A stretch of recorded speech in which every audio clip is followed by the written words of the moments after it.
Olá, muito bom dia para você neste sábado de março. Olha só, as mulheres estão conquistando cada vez mais lugares, principalmente no empreendedorismo. Segundo dados da pesquisa Global Monitor, existem 30 milhões de mulheres brasileiras empreendedoras. Esse número equivale a quase metade do mercado empreendedor. São cerca de 9 milhões de mulheres que estão à frente de negócios pelo Brasil. Na Semana da Mulher, vamos destacar hoje aqui no programa, em alta, essas mulheres que arregaçam a manga todos os dias e cada vez mais vão buscando seu espaço.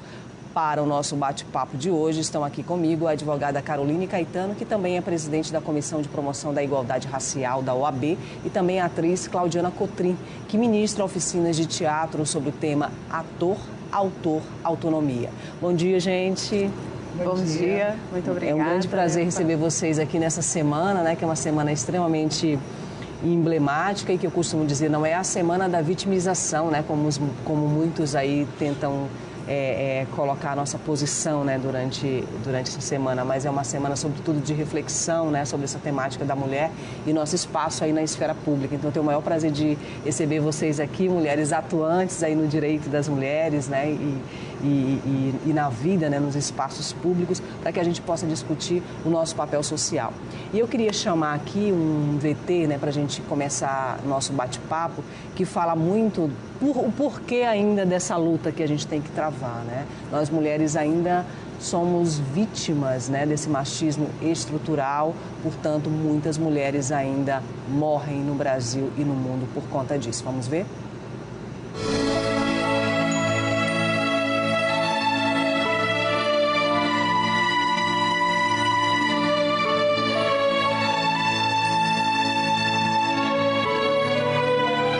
Muitas lutas, do movimento sufragista pelo direito ao voto feminino, as lutas das mulheres negras que atravessaram séculos. Tinha 7 anos apenas 7 anos. Que 7 anos? Não chegava a 5 sequer.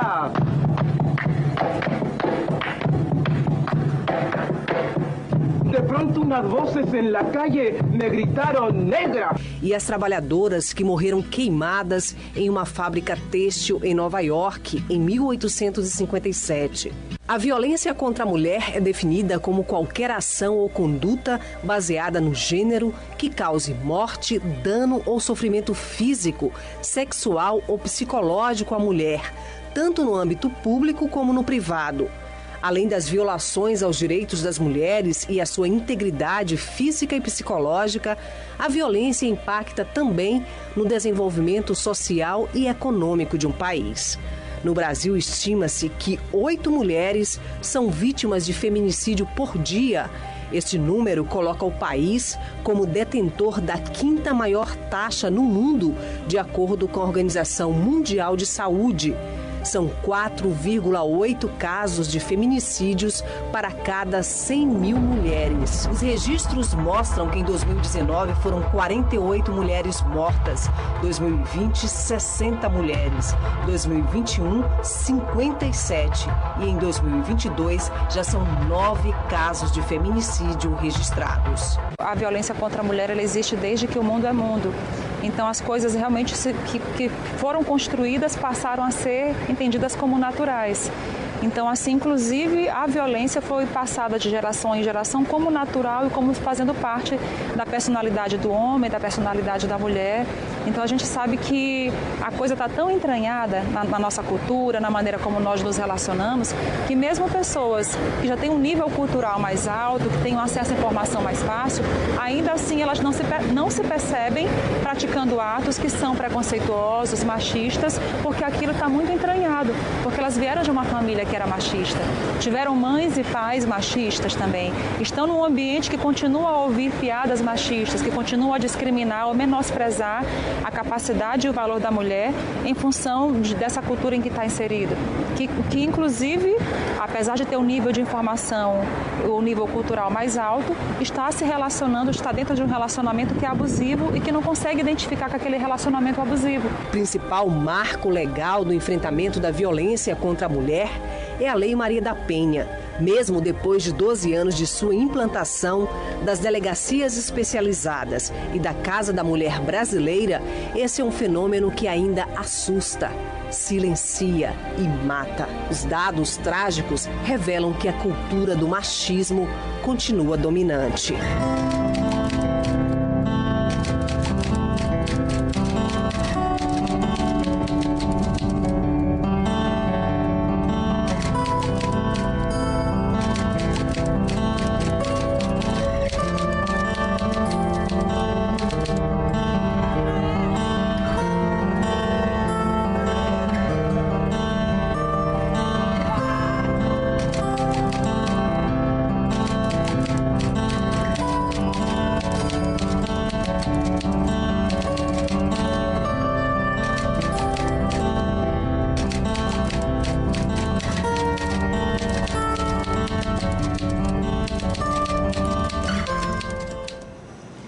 Bom, gente, esse silêncio aqui no estúdio é um silêncio, né, porque falar de violência contra a mulher ainda nos impacta, porque a gente está em 2022 e a gente ainda precisa falar disso, né?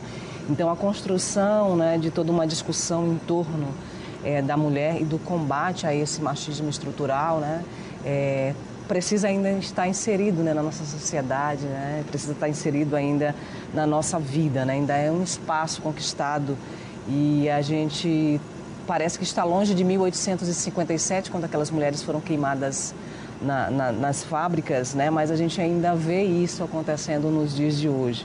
Carolina, eu te pergunto, esse e-book, né, que tem como tríade aí, né, e esse projeto que você está à frente, Força, Valor e Autonomia Feminina, né, é uma ferramenta importante, né, para a gente se colocar dentro desse espaço social como mulher e como uma mulher, né, que tem direitos e de conquistar esse espaço social com a maior autonomia possível.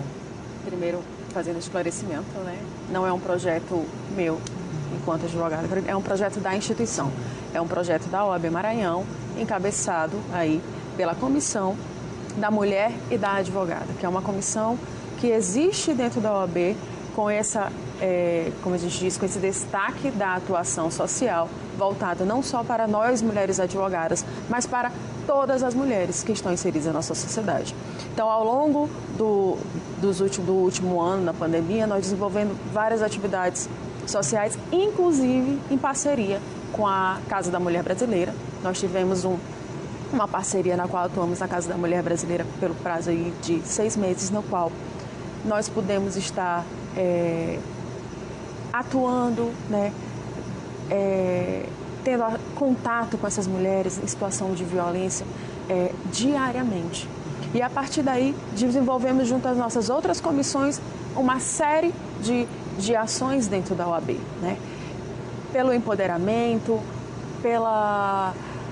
o trabalho do acesso à justiça, o trabalho da legislação, a autonomia financeira, que é primordial, né?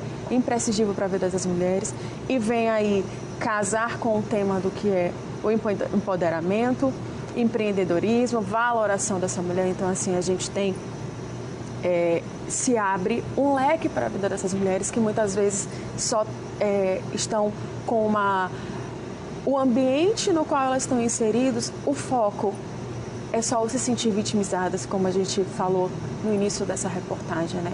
É um dia para vitimização, é um dia a mais para a mulher, né, tá ali reclamando. Não, e não é isso. Então, assim, para que a gente consiga ampliar essa visão sobre os direitos. Então, assim, o CMA Talks, que foi como a gente denominou, foi escrito por mulheres advogadas, à frente das nossas mais de 70 comissões e inseridos na Comissão da Mulher e da Advogada.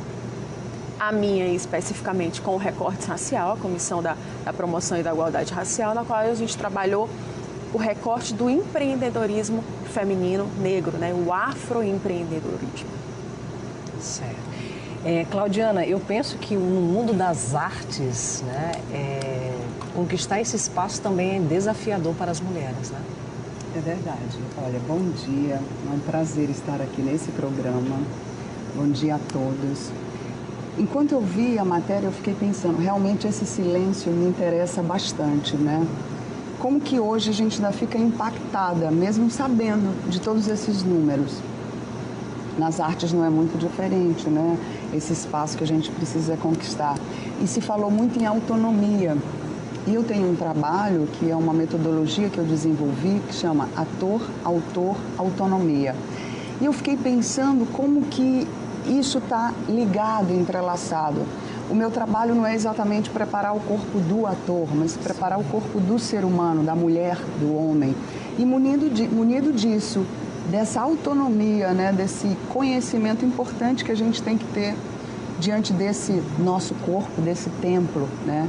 Então, eu não faço muita diferença numa oficina de teatro, se homem, se mulher. As pessoas precisam conhecer o seu corpo, administrar o seu corpo, não só fisicamente, né? Então, eu acho que essa autonomia aí é muito importante que a gente tenha cada dia mais sobre o nosso corpo, sobre as nossas ações. Eu acho que o teatro, ele prepara muito o corpo das pessoas. Seria muito bom se todas as pessoas pudessem fazer um pouco de sensibilização teatral, aulas de teatro para conhecer o seu corpo. Quantas vezes a gente não já fez trabalhos com crianças e adolescentes para detectar abuso, sem tocar no assunto, né? Então, isso é muito importante, como o teatro, as técnicas do teatro vêm sensibilizar e às vezes impedir que uma criança seja abusada, porque ela já tem um conhecimento que faz com que ela denuncie, que faz com que ela noção preserve, dela, né, do exatamente. ser, né? Então, eu acho que essa palavra hoje ela está em alta, autonomia, né? Claudiane, quando a gente fala de corpo, a gente está falando de uma base bem integral, né? Que é corpo, alma, espírito, né? Porque o teatro traz isso, né? Eu acho que começa de fora para dentro, de dentro para fora, né? É meio que esse movimento, né? Você se conhecer também por dentro, né? Pois é, infelizmente, na nossa educação ainda muito cartesiana, essa é uma disciplina que devia existir na escola, né? Eu fico pensando se a educação física não poderia pensar nisso. Como que a gente cresce sem saber lidar com o nosso corpo, com a nossa estrutura? A base do meu trabalho de teatro, e não só de teatro, porque se eu dou aula para pessoas que não são do teatro, a base é a mesma.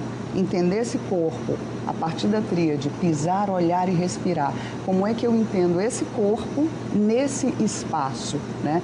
Se eu tenho essa consciência do meu corpo, muda completamente a relação com o interlocutor, a relação com quem vai me oprimir, né? Se eu entendo, conheço meu espaço, meu corpo, o lugar que eu habito, eu acho que fica mais fácil para ter essa autonomia. Mas eu acho que parte do nosso corpo, da nossa respiração, dessa autonomia de que eu sou responsável pelo meu corpo, eu administro o meu corpo. Ou seja, meninas, por onde tudo começaria, né? Inclusive essa noção de quem a gente é, né? Começaria por essa noção de valoração do nosso corpo, né? Do nosso ser.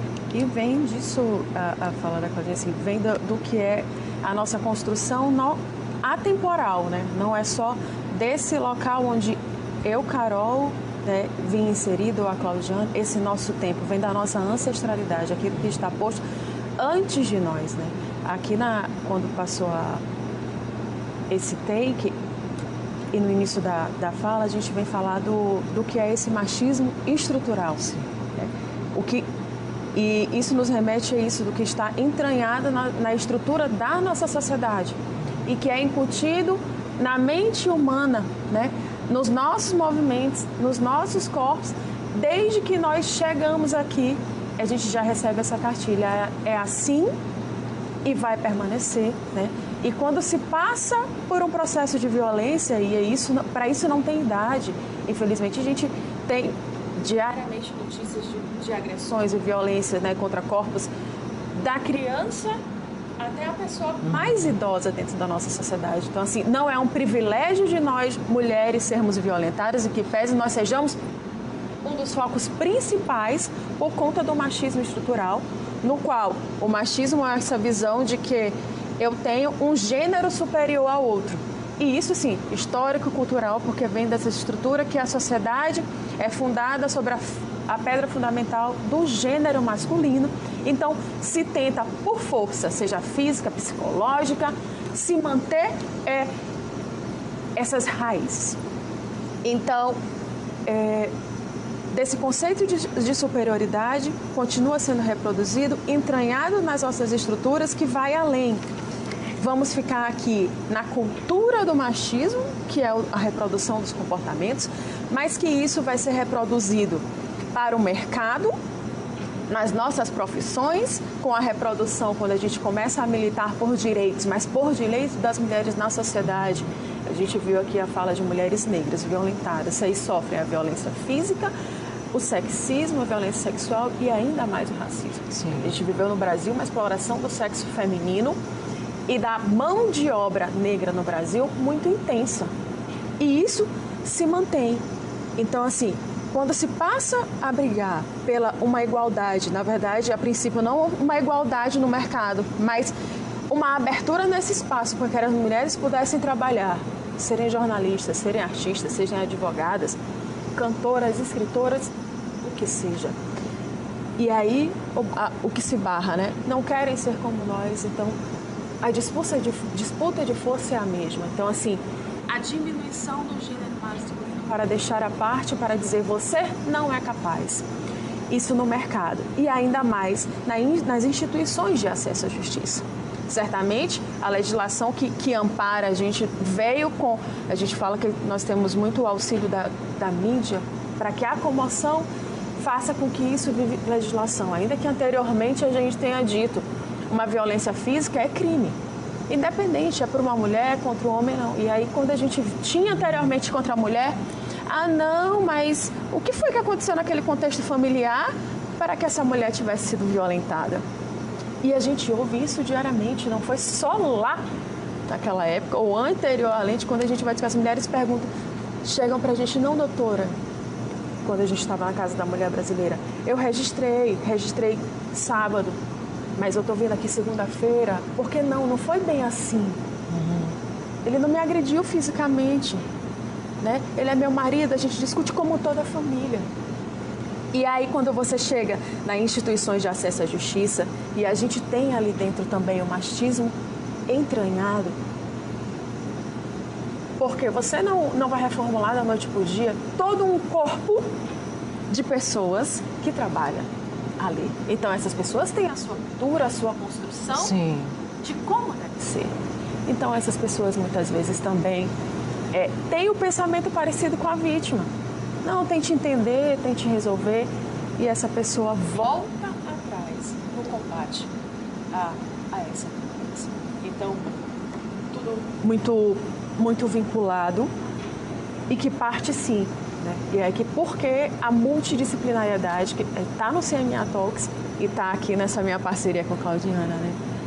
Não basta só que nós entendamos de direitos, de leis, de acesso à justiça. Eu preciso me conhecer, eu preciso conhecer o outro, para que eu consiga, não só isso do me pôr no lugar do outro, mas me sensibilizar e colocar uma possibilidade quanto a isso, não é, Claudiana?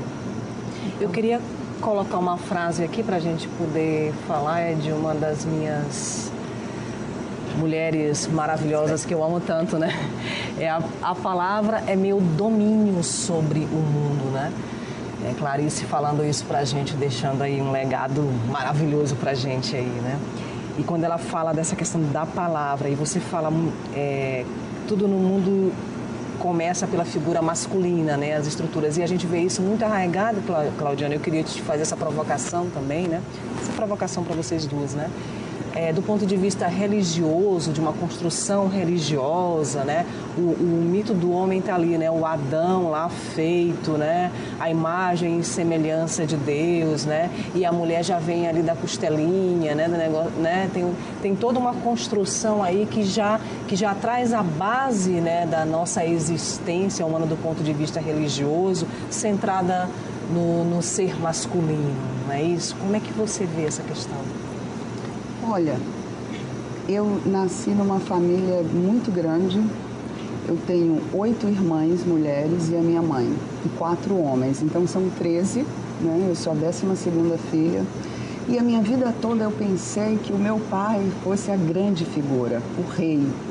porque eu fui educada de uma forma muito religiosamente, sem pertencer a nenhuma religião. Eu sou de São João Batista, da Baixada Maranhense, então eu não tive práticas religiosas. Nesse sentido, eu não fiquei amarrada.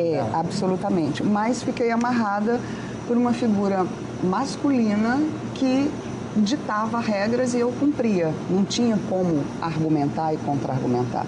Eu sou a única artista da família que fugiu disso.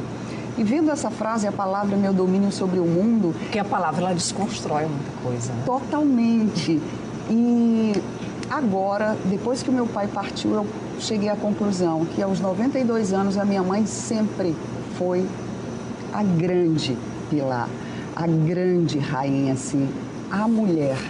E eu me lembro que na adolescência, ela era uma mulher submissa, né, casada com apaixonadíssimos os meus pais. Eles tiveram 13 filhos juntos, então era um casamento muito bom de ver, né? Mas agora eu dizia assim quando eu era adolescente: tudo que eu não quero é ser igual à minha mãe. Porque no meu ponto de vista, eu não queria casar e ser mãe e ser dominada por um homem. Agora eu entendi que não era bem assim. Ela era muito mais inteligente do que eu imaginava, né? Na verdade, ela que coordenava tudo e a gente não sabia, né? E o meu pai só dava a última palavra depois da dela. Então, isso foi uma descoberta muito grande, porque apesar de que no primeiro momento ela parecia muito oprimida e administrada, hoje eu percebo que não. Ela era a grande administradora. É a grande administradora. Tem 92 anos e é extremamente lúcida. E continua dizendo pra gente, mulher, porque ela tem 9 filhas, né? Quão feliz ela é por ter tido 9 filhos. Os 4 homens são maravilhosos, mas ela queria ter tido mais mulheres para representá-la. E eu acho isso incrível. Mas, falando da palavra ainda, e a Carol falou sobre os nossos corpos, o que leva uma mulher a denunciar um homem e no dia seguinte falar, não é bem assim, né? Onde é que está a opressão dela maior? Por que ela muda? Eu queria deixar esse teu questionamento para a gente voltar com ele para um rápido intervalo e a gente voltar exatamente com esse questionamento. Tá o que faz, né? Essa mulher chegar lá no dia seguinte e dizer assim, não, gente, não é bem assim. A gente vai para um rápido intervalo e volta já já com a advogada Caroline Tayane e também com a atriz Claudiana Coutrin. Até mais. Olha só, gente, a gente estava aqui discutindo essa história de que, em geral, as mulheres retornam à Casa da Mulher Brasileira, as delegacias da mulher, né, a esses pontos, né, onde se concentram aí os marcos legais de defesa da mulher, para desistir de uma denúncia, né? E uma frase muito comum que a gente encontra nesses relatos, olha só, não foi bem assim, delegada, não foi bem assim, né? Claudiana, na sua opinião, por que isso acontece? Eu já fiz Ainda, né? Ainda. E vai continuar acontecendo durante bastante tempo, não sei, a perder de vista, infelizmente. Mas pensando, a gente conversa com uma mulher que é agredida, que é abusada, e a gente leva muito para o intelectual, tentando convencê-la de que ela está errada, ou que, enfim, através do verbo. E ainda na frase da Clarice, eu já fiz um trabalho com 17 mulheres, basicamente todas, né, dentro desse contexto, e eu não falei nesse tema. Eu trabalhei o corpo, essa compreensão. E pensando por que elas mudam de ideia no dia seguinte, né? Eu acho que elas levam muito para cá e a culpa que elas sentem. Essas mulheres que fizeram durante 13 encontros de 2 horas em que a gente só trabalhava o corpo, né? E esse entendimento, esse colocar-se diante da sociedade, do outro, do agressor, mudou muito. Então, eu acho que quando a gente se vê como um ser humano, com toda a nossa potencialidade física, emocional, intelectual, e ninguém está dizendo isso para a gente sente num treinamento corporal, num exercício de respiração em que você precisa se enxergar. Eu acho que todo mundo precisa disso, mas essas pessoas, essas mulheres que estão nessa situação, elas precisam muito mais, elas precisam... Eu não gosto muito dessa palavra empoderamento, mas eu acho que é uma boa palavra, por causa que ela é muito gasta. A gente precisa se empoderar desse nosso corpo, desse nosso potencial completo, né? Corpo, emoção, intelectualidade, tudo. Então, se munir disso, eu acho que faz uma diferença muito grande. Quem sabe a gente não mude de ideia no dia seguinte, né? Não saia dessa realidade. Nós sociólogos, eu também sou da área da sociologia e da antropologia, a gente também não gosta muito de usar esse termo, porque quando você fala empoderamento, parece que é um processo ainda a ser construído, mas nós já nascemos, né, enquanto ser, né, a gente já tem esse poder de transformação, né, de se colocar, de existir, né, então meio que esse termo ainda ele ainda está aí em construção. Exatamente, né, nas diversas ciências, né? Assim. Essa mulher é uma mulher que ela vem de um lar onde ela passou muito tempo, né, se culpando e sendo culpada. É uma mulher que, em geral, ela não é independente financeiramente, ou se ela se sente na obrigação, né, de sustentar, né, aquele lar. E quando ela retira isso, né, quando o seu homem, né, sai de cena, né, isso gera para ela uma série de conflitos, porque ela está numa base de familiar também, perante filhos e perante a outra família, o restante da família, sendo muito apontada, né? Porque ela é aquele ser que é para dar solução e não problema, entre aspas, né? É muito isso que a gente ainda vê, né? Assim, né? Hoje a gente fala em atendimento humanizado, né? Não só para a área da saúde, mas também para esse atendimento social, psicossocial, jurídico-social. Então, hoje, nós na advocacia, que atendemos o direito de família, a situação da violência doméstica, é uma preocupação nossa com o ser, né? Seja o ser feminino, seja o ser masculino, a compreensão do que é esse ambiente familiar. A gente trabalha com essa compreensão, inclusive já existe um termo que se aproxima de nós, que é a constelação familiar, que ela tem uma proximidade muito forte com o campo das artes e da psicologia, né? Para que a gente consiga fazer de uma maneira, eu vou utilizar o termo lúdico, não é um termo técnico, mas assim, para que seja o mais transparente possível, que a pessoa visualize novos panoramas diante da sua vida, novas possibilidades, porque a pessoa fica escrava daquele modelo, aquele padrão que ela viveu até aquele momento. E aí, assim, importante, como a Claudinha falou, a gente começa a desconstruir isso. Não cabe a mim dizer a esta mulher: você precisa sair, você tem que fazer isso. A gente não pode, não cabe a minha advogada chegar com a receita de bolo e dizer para ela. Essa é uma decisão muito pessoal, né? Então, assim, se coloca para ela, não do dizer, olha, é sua responsabilidade, para que isso não aumente o sentimento de culpa, mas para se construir o quê? O sentimento do protagonismo. O processo é seu. Eu compreendo a sua dor, em que pese eu não viva. Nós compreendemos que você viveu aí 10, 15, 2 anos, 6 meses de relacionamento, 1 mês de relacionamento, que você teve momentos que foram agradáveis. Você teve momentos que foram bons, mas você teve momentos que foram ruins. E isso não é uma balança. As nossas vidas, no emocional, ela não vai ser direcionada por uma balança. E é isso que elas apresentam. E todos, na verdade. A gente, se você vai permanecer no emprego, eu não posso, né, empreender. Isso eu vivi também com as mulheres empreendedoras, o discurso: eu tenho o meu trabalho fixo já há tanto tempo, recebo e tal, mas eu tenho vontade de empreender no outro. Você vai largar isso aqui para arriscar, né, para como é que a gente fala, se aventurar, você que é uma mãe, tem uma casa, uma família.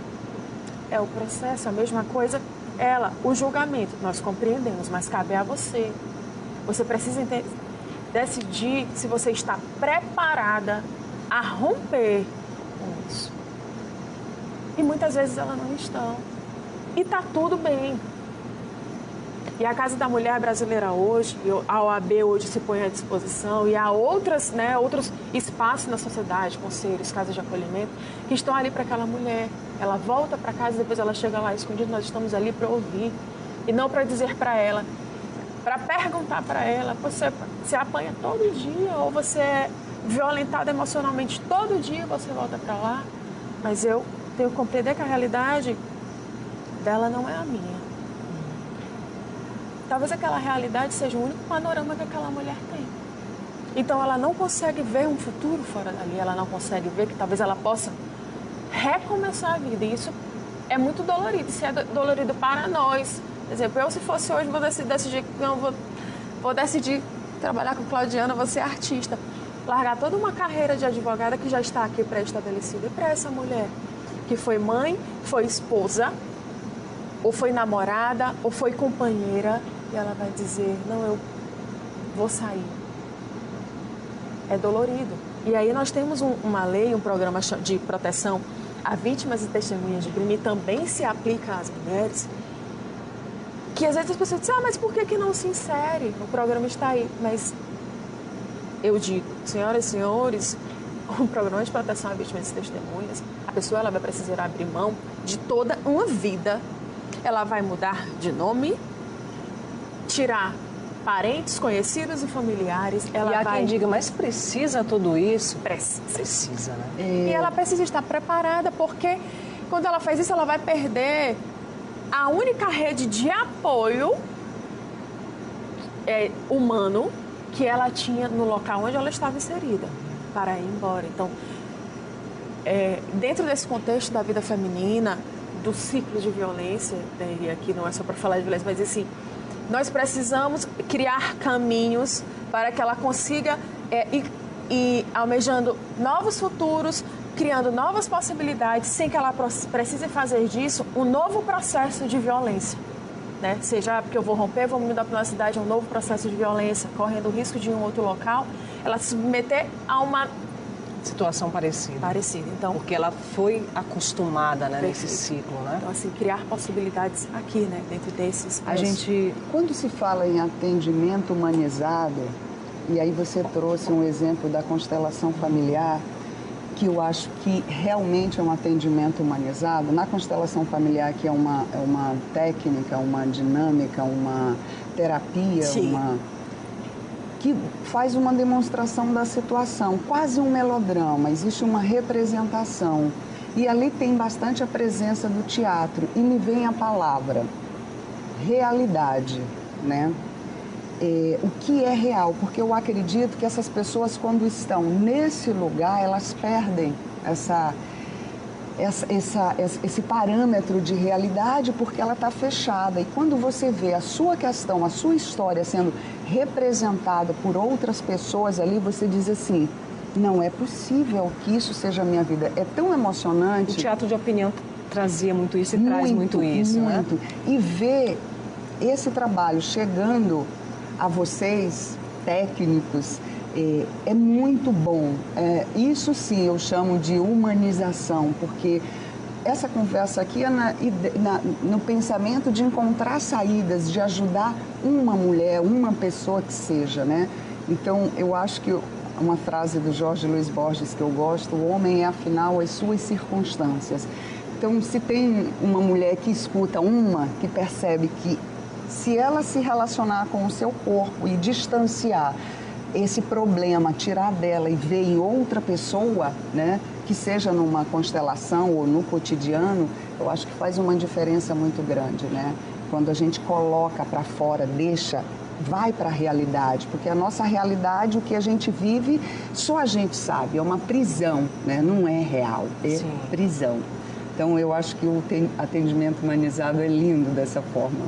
E aí, eu sempre provoco qualquer autoridade, né, qualquer pessoa que está à frente, né, dessas instituições, porque as instituições elas também são duras, né? A gente olha para elas, elas são muito duras ainda, né? Porque elas são feitas por pessoas, como você falou, né? Pessoas que, né, que foram criadas e que estão ali dentro de um sistema de valores, né? E, enfim, mas eu creio que o homem, ele também precisa, o homem que é o autor da violência, ele também precisa passar por um processo de reconstrução, né, de conhecimento desse corpo, de tratamento também, né? Eu conheço uma experiência feita hoje pelo Tribunal de Justiça aqui no Maranhão, né, com poucos homens, né, que são submetidos à pena e que precisam passar, né, por uma série aí de palestras, né, com psicólogos e tal, mas ainda é um embriãozinho, é algo muito pequeno, né? Porque eu penso que esse agressor, ele precisa se ver também como agressor, né? Mas ele não necessariamente precisa passar a vida toda sendo agressor, né? E ter consciência. Eu tenho 3 atores, homens, que me procuraram com o intuito de montar um espetáculo que falasse sobre isso. Homens que estão se sentindo reprimidos, porque eles não se consideram machistas e eles sofrem como se eles fossem, né? E aí, numa conversa, a gente começou a esmiuçar esse tema e a gente percebe que eles não sabem o limite disso. Engraçado, Claudiana, que ontem mesmo eu conversava com uma pessoa, ela me disse assim, mas o que é mesmo um assédio sexual? Quando é que eu sei que eu estou assediando? Eu estou até com medo de falar hoje ou de repente paquerar uma mulher e ser confundido com isso com assédio, né? É uma fala, né? Muito masculina, porque né? Também existe um movimento muito grande dos homens, né? Por exemplo, eu tenho vários amigos que já sofreram alguns momentos, situações que eles não estavam sendo machistas, eu acredito, né? E eles não tinham nem consciência, mas foram colocados nessa caixinha. Então, até que ponto, né?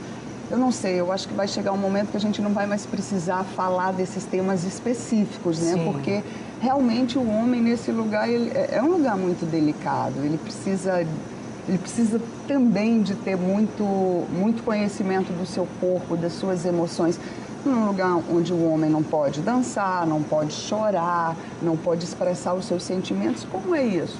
O tema não é esse, mas eu acho que a gente também tem que olhar. Precisa olhar com cuidado. São os nossos irmãos, os nossos amigos, os nossos pais, os nossos filhos, né? Como é que a gente está desconstruindo isso com os nossos filhos, com as nossas crianças? Que trabalhos estão sendo feitos dentro de escola, enfim, preocupações dentro de casa. Né? Dentro de casa o garoto não pode lavar louça, não pode, e de mulheres que pregam isso, né? A gente conhece várias, e tem muitos equívocos ainda, eu acho. Então, eu sou feminista e o meu filho não varre casa. Não? Como é isso? E nem vai para a cozinha, né? Então é muito complicado. A respeito dessa fala que tu disseste a gente chama de programas, né? Campanhas desenvolvidas dentro dos sistemas das instituições de acesso à justiça. A gente tem um sistema penal no Brasil que a gente chama de punitivo retributivo. Nós estamos avançando nessa construção há algum tempo e existem, por exemplo, propostas do que a gente chama aí do uso da justiça restaurativa. A justiça restaurativa, ela é inserida aqui no Maranhão inicialmente para o público, né, na criminalidade infanto-juvenil. A gente tem até um centro de referência em São José de Ribamar, que é voltado para crianças e adolescentes em situação, né, de infração à lei, na qual você faz isso. É assim, parecido com a constelação familiar, mas assim, são os ciclos de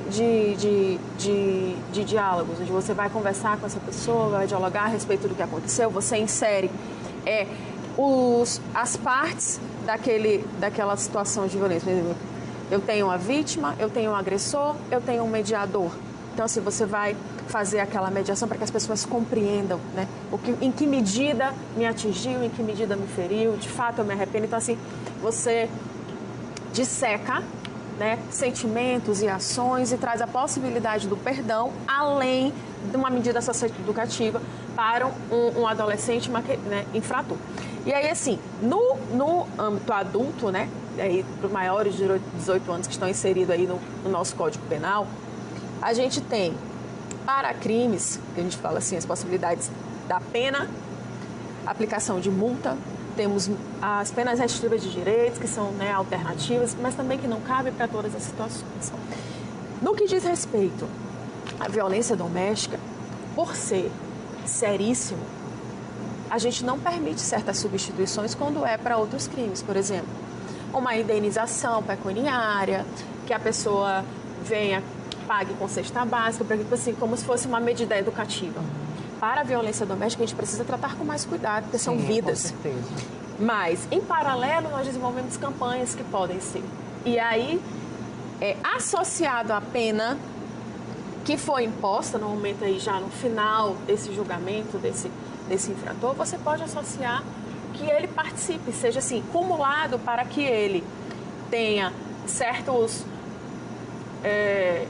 goze, né, de quando for da avaliação, lá no final que a gente tem a avaliação de cálculo de pena para fim de progressão, para, por exemplo, bom comportamento, que a participação nesses programas que debatem, né, a educação no que diz respeito ao combate à violência contra a mulher para infratores, pessoas em situação de conflito com a lei, que sejam nesses de violência doméstica contra a mulher, é uma alternativa. São campanhas que nós desenvolvemos, né? Então, podemos sim, e assim, é um avanço. Aí nós vamos precisar desenvolver sociedade em parceria com o Tribunal de Justiça. Porque dentro do Tribunal de Justiça, né, dentro desses espaços, nós somos quem aplica a lei.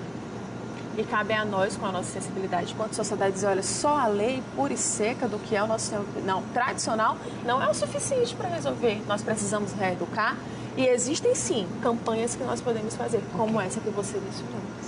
A gente vai para um rápido intervalo e a gente volta já para os nossos últimos minutos aqui de programa.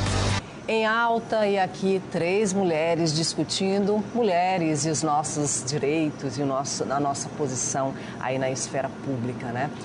Queria começar esse bloco destacando aqui uma frase da Michelle Obama, né? Uma das lições com as quais eu cresci foi a de sempre permanecer verdadeiro consigo mesmo e nunca deixar que as palavras de alguém distraia você dos seus objetivos. A gente está falando de Michelle, né? Mulher negra, né? Que está dentro desse contexto aí da nossa discussão, né? A gente falava de religião há pouco, né? Dessa matriz religiosa que começa, né, por esse empoderamento masculino, e a gente falava de religião cristã, mas você pontuou muito bem aqui nos nossos bastidores que essa é uma premissa, né, da religião cristã, né, porque, por exemplo, as religiões de matriz afro, né, elas não trabalham, né, com isso, né, com esse ser masculino como centralidade, né, isso é desconstruído, né? É desconstruído, na verdade, nas religiões de matriz africana é a mulher que é a, eu vou usar o termo líder, mas que é a liderança dentro desses centros, né? Ela é a Yalorixá, ela é a responsável pelo aquele terreiro, pelo aquele templo. Ela é a autoridade respeitada e máxima e é assessorada por mulheres e homens. Mas ela é a figura, né? Quem dirige, por assim dizer, aquele local. Então, assim, a gente tem as bases do nosso Estado, né? E aí o Estado, eu me refiro ao Estado Brasil. Nossa nação, ela é cunhada aí, né, nesse ponto do cristianismo, nesse foco do homem. E aí, quando a gente fala o homem como centro de tudo, vem a figura masculina e não foi o perfil da figura feminina. Isso, assim, e aí já nessa construção da sociedade que a gente conhece. Porque as sociedades anteriores também tínhamos as figuras das deusas, das mulheres como centro. Isso, em algum momento, foi desconstruído, né? E aí, assim, um estudo muito além. Mas faço essa ressalva para dizer isso. Que interessou a alguém em algum momento histórico, por algum interesse, foi no sistema econômico, no capitalismo, que alguém fosse o centro do poder e que alguém fosse submisso. Que isso não fosse uma balança equilibrada. mas um local de escalonamento de poderes, de hierarquia, de castas, que aqui nós não chamamos castas, Sim. né? Mas isso fica muito ali subentendido, acontece. Então, assim, temos essa visão do cristianismo que vem desconstruída também já para agora, a gente vem desvinculando, porque a gente sabe que o cristianismo foi as bases da sociedade, juntamente com o império, com poderes, por uma construção de arrecadação de impostos e etc. E hoje também a gente vem fazendo essa separação de indulgências, né? Sim. Não devemos mais indulgências ao Estado, que quem cobrava era a igreja. Então, fazendo a separação para a gente dizer que tentar equiparar poderes. Assim, e falando de religião, tudo muito difícil de desconstruir, mas cada uma no seu lugar vai tentar fazer, e nós inseridas em cada uma de nossas religiões, eu digo, eu, Carol, tenho a minha missão política e religiosa de desconstruir esses valores no meu espaço religioso e político onde eu estiver, né? Não está lá em nenhuma dessas doutrinas que diga a gente que o homem vai agredir, né, tem o direito de matar, em hipótese alguma. Então, nós jamais vamos defender isso. Então, onde eu estiver, desconstruirei. Desconstruiremos, né? E é isso que eu vou lá, convido a todas, né, a desconstruirmos isso onde estivermos. Claudiana, a gente tem aí pautas que são pautas comuns a determinados núcleos. Por exemplo, a mulher negra tem a pauta dela específica, né? A mulher jornalista, eu e Indara, temos a nossa pauta, né, específica. A mulher das artes tem a pauta dela, a mulher do campo e por aí vai, a mulher advogada. Todas nós temos, mas nós temos uma pauta coletiva, né? E aí eu pergunto para vocês, o que nos une nessa pauta coletiva? O que é essencial para essa luta nossa? Né? O que é comum entre nós mulheres que estamos aqui nesse estúdio, em que estamos atuando em campos, né, dos mais diferentes possíveis? No início a gente falou sobre autonomia, né? E eu vou trazer essa palavra de volta. Eu sou artista e o meu trabalho não é só atuar no palco. Eu fiz Medeia essa semana porque eu ressuscitei um solo de 2001 que eu fiz e foi um espetáculo que eu decidi fazer. Uma mulher que mata os filhos em nome de um amor, né, que atraiu e ela decide. Isso no século V a.C. Recentemente eu montei um espetáculo sobre o envelhecimento. Eu escolhi falar sobre o envelhecimento. Então eu acho que o que nos une aqui nesse momento é a nossa profissão, a nossa posição na sociedade como filha, como mãe, como irmã, como componente, né, de uma sociedade que quer mudança. Então eu acho que nos movimentos que eu venho participando, seja de mulheres, de homens, de artistas, de pessoas em geral, é esse desejo, né, de transformação e trazendo você como jornalista com todo o seu potencial mesmo, toda a sua autonomia, todo o seu poder. Você não vai falar só da palavra, né? Você vai falar de tudo. Então, nos permitir, nos misturar e sermos uma só, né? Eu, atriz, você, jornalista, advogada, faxineira, enfim, professora, com um objetivo em comum, como esse que a gente está agora, o movimento Cadê o Circo? Somos artistas, advogados, economistas, jornalistas, flanelinhas. E o Cadê o Circo vai para além do circo físico, né? Muito mais. Né? Quer dizer, é um movimento isso, que né? já criou. E o que nos uniu? O desejo de trazer a cultura, mas não só de um único espaço, mas de uma cidade, né? A gente está preocupada não só com a cultura, né? Mas a gente tem várias preocupações e esse coletivo está se fortalecendo, porque a gente tem se encontrado no nosso olhar político, cultural, social. Enfim, eu acho que o que nos une é esse desejo de transformação sendo completas, pessoas completas. A gente vem com tudo. Eu não venho só com a minha carga de advogada, eu não venho só com a minha carga de atriz e o resto. Eu sou uma pessoa completa dentro da sociedade. Gente, a gente tem 3 minutinhos. Olha só que os 10 já estão indo embora, né? Mas o campo que você vive é um campo eminentemente aí masculino, né? Eu penso que você deve ter enfrentado muitos desafios também, né? Mais da metade de mulheres advogadas no Brasil e no Maranhão. Ano passado nós superamos. Então, que coisa boa. Nós já estamos aí em igualdade. Que bom, que bom. Mas isso veio, né, uma luta, né, muito grande, né, lá atrás. Antiga. Né? Antiga e assim, nós mulheres somos aguerridas. E eu vou pegar o gancho desses minutos de fala nisso do que nos une.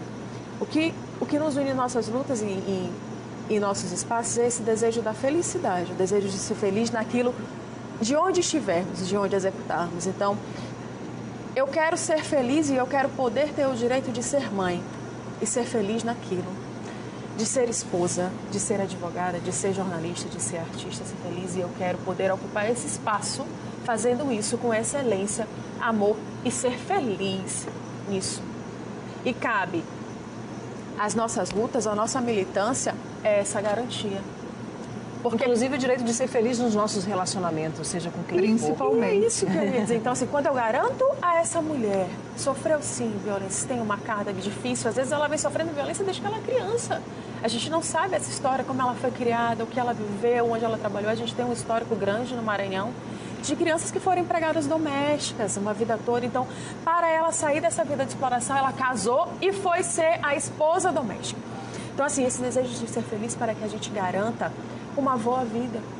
Então, eu digo isso porque essa é a minha motivação hoje, é dar acesso a essas mulheres a essa amplitude da visão de um mundo de que ela pode fazer um curso de autonomia financeira, mas não necessariamente para ela nesse momento ir, mas para ela consiga ter essa visão, a princípio dentro de casa, direcionar os seus filhos e conseguir fazer essa reorganização das ideias dentro de si e se compreender para sermos felizes.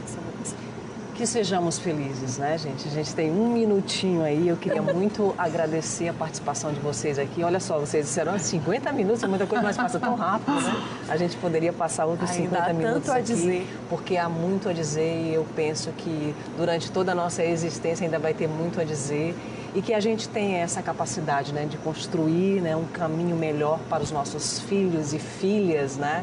E para essa sociedade que vai vir depois da gente, né? Que vai habitar este planeta depois da gente, né? Porque eu creio que a palavra, como Clarice disse, ela pode mudar muita coisa, né? E que bom que nós 3 aqui temos o poder da palavra, né? Eu sintetizaria esse nosso encontro com 2 palavras: autonomia e felicidade. Né? Acho que foram 2 palavras fortes, é o que a gente precisa, ter autonomia para ter felicidade, para ter liberdade. Gostei disso, Carol. E assim, enfatizar que não só filhos gerados de nós. Sim. Né? As pessoas que virão depois de nós, elas podem ser criadas por mim, forjadas por mim a partir da convivência comigo. Pode ser um filho seu ou seu que convida comigo, um sobrinho vai ser forjado por mim. A nossa responsabilidade é imensa. Nossa, né? responsabilidade. Gente, muito obrigada. Muito obrigada mesmo, viu? Eu que agradeço estar aqui. Muito feliz. E eu queria terminar o Em Alta com uma frase dela, Coco Chanel. Uma garota deve ser 2 coisas: quem e o que ela quiser.